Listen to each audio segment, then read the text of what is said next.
Progressive Christian Colby Martin said there are 4 things that progressive Christians hold in common. And in the book, I named 4 what I call marker. I don't know if I call them markers. I call them markers now. 4 markers of progressive Christianity. And I want to challenge you that 3 out of the 4 can actually be held by a traditional Christian. So if you're considering deconstructing your faith, and these are 3 reasons why you're deconstructing your faith, I hope to give you another way to look at them.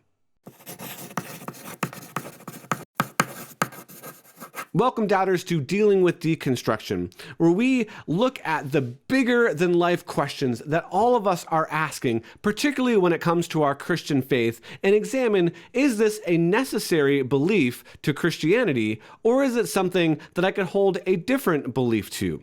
I want to encourage you that if you are on that journey, if you are deconstructing your faith, if you're asking these really big questions, to subscribe, click the notification bell, and give this video a thumbs up. It really helps us out. Also, I would invite you to join our Facebook group. The link is in the description. And if you're interested, would love to hear some of your story, and you can send that to me via email. My email is on the screen. Now, we're going to be looking at 3 areas that have created a lot of division and are an area of doubt for several people. And I want to take these one by one. The first one is Christianity's view of women. One of those is an egalitarian attitude and belief as it relates to men and women, that they're equal. None of that complementarian nonsense. Colby is saying that in order to be a progressive Christian, you have to hold what's called an egalitarian view of women. And particularly that means that you hold an equal view, that women and men are equal, that they're interchangeable in all of their roles and all of their positions. And I think that if we're going to start here, we need to look at the fact that there has been areas, particularly throughout the history of Christianity, where men and women have been treated differently, where there are no women priests in the Catholic Church, that there are some denominations of Christianity that won't let women be senior or lead pastors. Some denominations of Christianity won't even let women teach on stage on Sunday morning. And really the only place maybe that they might be able to serve would be in a kids area or a kids role, or they might lead a women's small group. Now, those are just maybe some minor things. There are much larger areas where, women, particularly in America, were denied the right to vote for a good portion of the beginning of the founding of the United States. And a lot of that might be pointed back to this idea of the unequalness of women. And so one of the things that Colby said is that progressive Christians must hold that women and men are equal. And I want to say that there is a large strand of traditional Christianity that agrees with Colby here, that agrees that the egalitarian as opposed to the complementarian view, and I'll explain that in just a second, are equal, that you can be equal and have equal positions held by both men and women. Paul greets all these church leaders in Rome, many of whom are women who are church leaders in their own right, one of whom is an apostle, he says so, Junia, and there's been a huge attempt to try to make out this is Junias, a man, but the scholarship is quite clear. This is a female name, and she is an apostle. For Paul, that means somebody who has seen the risen Jesus and is thereby commissioned to be an authorized representative. And here's the crunch. The first woman mentioned in Romans 16 is the bearer of the letter to Rome. Now, if you're Paul and you know in your bones you have just written a letter which is the most explosive piece of theological writing you can imagine, who are you going to give it to take it to be read under Caesar's nose in Rome? Well, presumably some strong man. No, a deacon woman from the church in Cenchreae. We assume she's an independent businesswoman, Phoebe, and she's on the way to Rome. And what we know about the way letters worked in the ancient world was if you sent a letter via a friend or somebody, the chances are, you can't prove this, the chances are they will be the one to read it out. They might well be the one to explain it to people who, faced with Romans, we'd have 1,000, I'd have 1,000 questions. So Phoebe, tell us what, so The probability is that the first person to expound Paul's letter to the Romans was a woman, a deacon from the church in Cenchreae. Now, complementarian, what that means is that traditionally men and women were seen as equal, particularly equal in the eyes of the Lord, equal in value, but they have different roles. And that's where I think the progressive Christian might look at that and say, that's a little unfair. That doesn't necessarily make sense. Men and women in all rights should be considered equal, and thus they should be able to hold the same roles, particularly when it comes to the church. They should have the same status in society and whatnot. So we can also agree that even in biblical times, it took, 2 witnesses of a woman to equal 1 witness of a man. Now, I do want to say a few things here. I hope you're agreeing with me thus far that I've at least categorized or at least outlined the situation properly. Now, one thing that I will say is even a complementarian such as Tim Keller will say that this is not a gospel issue. Let's listen to a clip where he kind of outlines this real quick. Say, no, I don't believe anyone here in the Gospel Coalition feels that your understanding of the gender roles and the role of women directly is part of the gospel. And I think that means, for example, if I'm sharing the gospel with somebody, I'm not talking about that. In fact, even if I start to talk to people about, well, if I become a Christian, they say, what will that mean to how I live? I'm not going to talk about it even at that point, because that would certainly muddy the waters and give people the impression that what it means to become a Christian is to adopt these various positions. So directly, no, it is not a gospel issue, because I don't have to tell people about this in order to teach the gospel. Well, as we can see in that clip, that Tim Keller from the Gospel Coalition says that this is not specifically a gospel issue, that you can hold to the gospel, you can hold to the truth of the gospel, and hold either one of these positions, the egalitarian position or the complementarian position. Even though there may be areas that people would disagree with me on where I stand in this issue, I don't think that you have to necessarily go all the way to progressive Christianity or completely abandon your faith because of something like the egalitarian or the complementarian view. I will end with saying that I think Christians, all Christians, would agree that women and men are of equal worth. The next thing that Colby brings up is the complete rejection of any white supremacy within our church. 3 is that there is an acceptance that the idea of white supremacy is a real thing, and that that needs to be dismantled, and that there needs to be work to undo the damage of that. Now, I would agree that we need to reject all forms of white supremacy. But what do we mean by white supremacy? Well, typically it means holding the white race in a higher pedestal, on a higher level than any other race.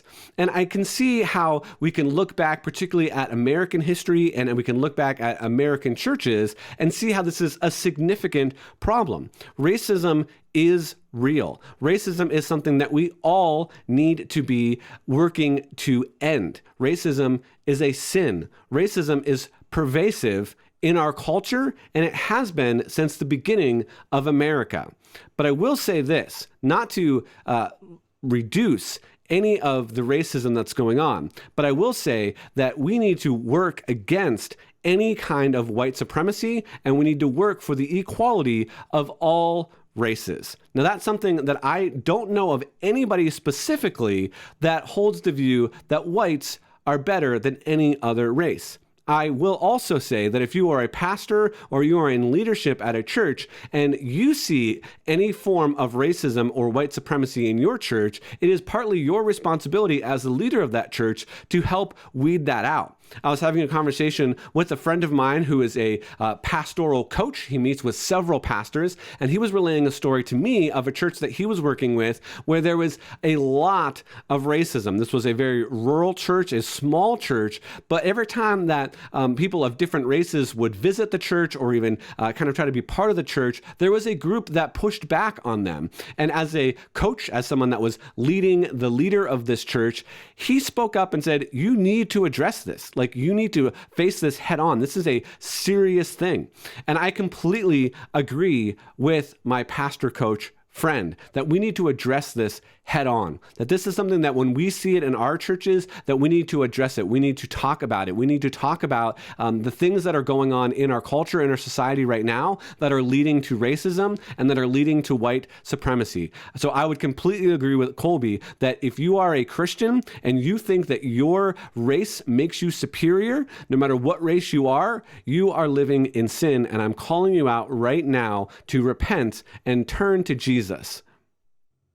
If you are deconstructing your faith because you have acknowledged the oppression of women and the unequal treatment of women in the past, I hope what I said in the very beginning helps you see that you can be an egalitarian and still accept the gospel. I also want to remind you that if you are upset by the church's lack of movement away from white supremacy and embracing people of all races, I want to say that I am with you. I want to say that there is a large movement within traditional Christianity that embraces those same ideals, the rejection of white supremacy and the equality of all races. And then 4 is there's what I call an agreeableness to science, which is to say, if science reveals a thing to be true, it fits within the larger umbrella of what is true, and we don't have to fight that anymore. So. Okay.